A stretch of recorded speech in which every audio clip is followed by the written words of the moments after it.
CMR shopping mall ఆడి శ్రావణం అతిపెద్ద KG sale up to 61% offer 1+1 combo offer. So ఇప్పుడే shopping చేయండి.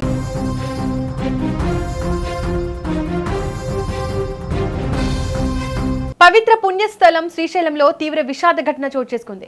శ్రీశైలం వడ్డెర అన్నదాన సత్రంలో ఒకే కుటుంబానికి చెందిన 5గురు బలవన్మరణానికి పాల్పడిన ఘటన కలకలం రేపుతోంది.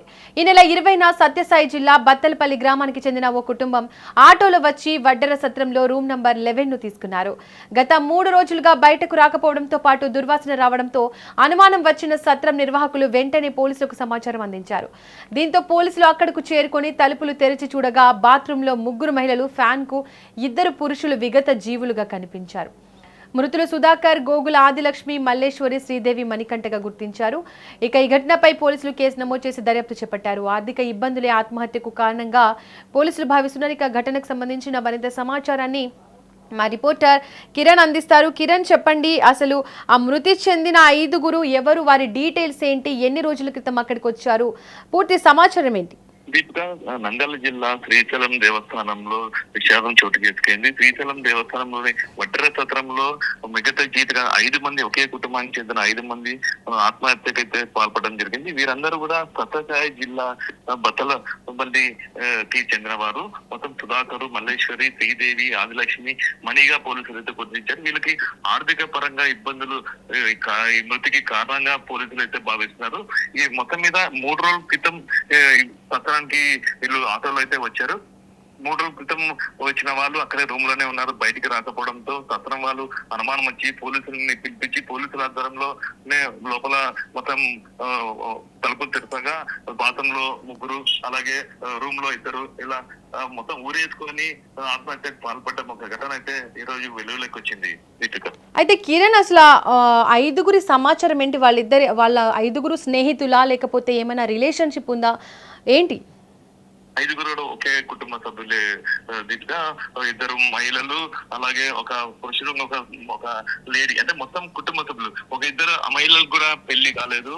అలాగే వాళ్ళు కూడా కొందరు కూడా ఆర్థికంగా, అదే వీళ్ళకి బత్తలపల్లి గ్రామంలో ఆర్థికంగా కూడా వీళ్ళు ఇబ్బందులకు గురవుతున్నారు. ఎలా కూడా అక్కడి నుండి ఊర్లో కూడా చాలా మంది బంధువులు కూడా చెప్పారు, ఇక్కడ ఓన్లీ కేవలం ఆర్థిక ఇబ్బంది వల్లనే వాళ్ళు ఈ ఘటనకు పాల్పడి ఉంటారు అని చెప్పేసి చెప్తున్నారు. మొత్తం వాళ్ళ కుటుంబ సభ్యులు, మొత్తం వాళ్ళందరూ కూడా ఒకే కుటుంబ సభ్యులుగా పోలీసులు అయితే ఎంక్వైరీలో మొత్తం తేలడం జరిగింది. కిరణ్, సంఘటన స్థలంలో ఏమైనా సూసైడ్ నోట్ కానీ ఏదైనా కీలక ఆధారాలు ఏమైనా లభించాయా? ఇటు మృతుల ఫోన్లు కానీ, కాల్ డేటా, చివరి మెసేజ్లను కానీ పోలీసులు పరిశీలించారా? మొత్తం మీద దర్యాప్తు అయితే మొదలు పెట్టారు. అక్కడ కొన్ని ఆధార్ కార్డుల ఆధారంగా వీళ్ళని గుర్తించి ఆ ఊరు బత్తలపల్లి అని చెప్పేసి వాళ్ళు కనుక్కోవడం జరిగింది. ఇంకా ఎలాంటి సూసైడ్ లెటర్ కానీ, ఎలాంటి అనుమానమైనటివి కానీ పోలీసులు ఎలాంటివి గుర్తించలేదు. ఇంకా శ్రీశైలం డిఎస్పీ కూడా ఘటనా స్థలానికి వచ్చి పరిశీలించారు.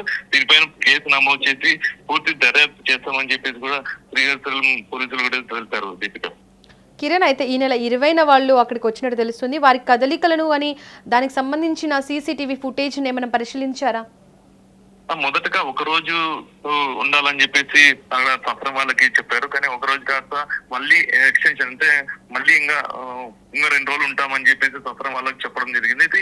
వీళ్ళు కూడా అంటే దూరం నుండి వచ్చిన వాళ్ళ ప్రాంతం ఉన్న వాళ్ళకి 1 రోజు ఎక్స్టెండ్ కూడా చేస్తారు రూమ్. కానీ అలాగే ఉండొచ్చు అని అనుకున్నారు. ఈ తీరా చూస్తే ఇంతవరకు కూడా 3 రోజులైనా కూడా వాళ్ళు కదలికలు లేకపోవడంతో, అలాగే ఈ సత్రం యాజమాన్యం కూడా దీనిపైన ఒకసారి చెక్ చేద్దాము, రూమ్ లో చెక్ చేద్దామంటే డోర్ లాక్ ఉండడంతో పోలీసులు పిలిపించి, అలాగే దుర్వాసన వస్తుందని చెప్పేసి అనుమానం కూడా వ్యక్తం కావడంతో పోలీసులు పిలిపించి మొత్తం వీళ్ళు చెక్ చేయడం జరిగింది. సీసీ కెమెరాల ఆధారంగా, అంటే వీళ్ళు ఎక్కడెక్కడికి వెళ్ళారు అనేది కూడా సీసీ కెమెరాల ఆధారం కూడా వాళ్ళు పోలీసులు అయితే దాని మీద విచారణ అయితే చేస్తున్నారు. కిరణ్, అయితే ఇది మొత్తం పూర్తిగా బలవన్మరణమేలా, లేదా ఏదైనా అనుమానాస్పద అంశం ఏమైనా ఉందా? ఇక్కడైతే ఎలాంటి అనుమానాస్పదం అనేది లేదు. బలవన్ మరణమే జరిగిందని పూర్తిగా నిర్ధారించారు పోలీసులు. ఊరేసుకున్న సంఘటన కూడా చూస్తుంటే మొత్తం కలిసికట్టుగా వాళ్ళు ఇలా అందరూ కూడా చనిపోవాలని వాళ్ళు ముందే డిసైడ్ అయ్యే వాళ్ళు ఆత్మహత్యకు పాల్పడ్డారని చెప్పేసి కూడా పోలీసులు విచారణలో అయితే తెలియదు. Deepika, right Kiran, thank you. Right, ఇక శ్రీశైలంలో ఒకే కుటుంబానికి చెందిన 5గురు బలవన్మరణం తీవ్ర విషాదాన్ని నింపింది. అయితే కుటుంబం ఎందుకు శ్రీశైలానికి వచ్చింది, అక్కడే ఎందుకు ఈ దారుణ నిర్ణయం తీసుకుంది, 5గురు కలిసి ఈ నిర్ణయం తీసుకున్నారా లేక ఘటన వెనుక మరిదైన కారణం ఉందా అన్నది ఇప్పుడు కీలకంగా మారింది. అక్కడ phone calls, CCTV footage, post mortem నివేదిక ఆధారంగా దర్యాప్తు కొనసాగుతున్న ఈ నేపథ్యంలో ఈ 5గురి మృతికి అసలు కారణం ఏంటన్నది పోలీసుల విచారణలోనే తేలాల్సి ఉంది. నంద్యాల జిల్లా ఆత్మకూరు సబ్ డివిజన్ శ్రీశైలం పుణ్యక్షేత్ర దేవస్థానం దగ్గర వడ్డేరాజుల సత్రం ఉంది. ఈ వడ్డేరాజు సత్రంలో శ్రీ సత్యసాయి జిల్లా బత్తలపల్లి గ్రామస్తులు సుధాకరు, వాళ్ళ సిస్టర్స్ ముగ్గురు, ఆదిలక్ష్మి, మల్లేశ్వరి, శ్రీదేవి, ఈ మల్లేశ్వరి కొడుకు మణికంఠ, వీళ్ళ 5 మంది కలిసి ఒక ఆటో AP 39 UX 6978 ఆటోలో ఇక్కడ శ్రీశైలానికి వచ్చి 28/7/2026 తేదీన వచ్చినారు. వచ్చి ఒక రోజుకి 800 రూపాయల చొప్పున రెంట్ ఇస్తూ వడ్డేరాజ్ ఛత్రం రూమ్ నంబర్ 11 లో ఉన్నారు రెంట్ తీసుకుని. ఈ ఛత్రం వాళ్ళు కూడా ఖాళీ చేయాలంటే లేదు, మాకు కొంచెం అనారోగ్యంతో మేము ఇక్కడ వచ్చినాము దేవునికి మొక్కునేదానికి, మేము కొద్ది రోజులు ఉంటామని చెప్పి రిక్వెస్ట్ చేయడంతో వాళ్ళు అక్కడ ఉండే వాళ్ళ స్టాఫ్ కూడా వాళ్ళు కంటిన్యూ చేసినారు డైలీ 800 రూపాయలు తీసుకొని.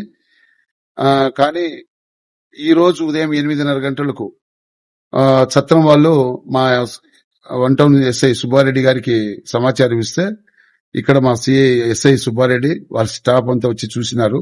చూస్తే రూమ్ డోర్ ఓపెన్ చేసి చూస్తే దాంట్లో ఫస్ట్ హాల్లో వచ్చి సుధాకరు, మణికంఠ వీళ్ళు మామ అల్లులు అవుతారు. వీళ్ళిద్దరు ఫ్యాన్ కు చీరతో ఊరి వేసుకుని చనిపోయి ఉన్నారు. మళ్ళీ లోపల పోయి బాత్రూమ్ సైడ్ గోడకు చూస్తే ముగ్గురు సిస్టర్స్ ఆదిలక్ష్మి, మల్లేశ్వరి, శ్రీదేవి ఈ ముగ్గురు లైన్ గా చీరంతా పైన గోడకు కట్టేసి ఆ చీరతో ఊరి వేసుకుని చనిపోయినారు.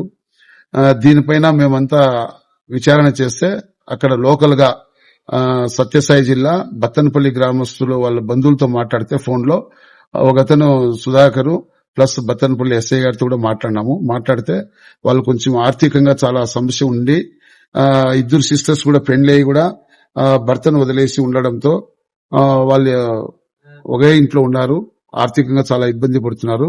ఈ సుధాకర్ కూడా పెళ్లి చేసుకోకుండా వాళ్ళ సిస్టర్స్ అందరినీ చూసుకుంటూ ఉన్నారనే ఒక ఆలోచనతో ఇక్కడ వచ్చి సూసైడ్ చేసుకున్నట్టు తెలిసింది. అయితే ఇప్పుడు మా మల్లికార్జున సిఎస్ఓ గారు దేవస్థానం తరఫున మేము పంచాయతీదార్స్ ఈ చట్టం నుండి పనిచేసే మేనేజర్స్ అందరూ కలిసి చూసినాము. మొత్తం వీడియోగ్రఫీ ఫోటోగ్రఫీ అంతా చేయించినాము.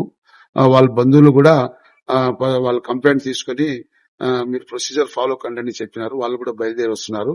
అయితే అన్ని యాంగిల్లో విచారణ పూర్తి దర్యాప్తు చేస్తూ వాళ్ళకి తప్పకుండా న్యాయం చేసేదానికి మా వంతు మేము కృషి చేస్తాం.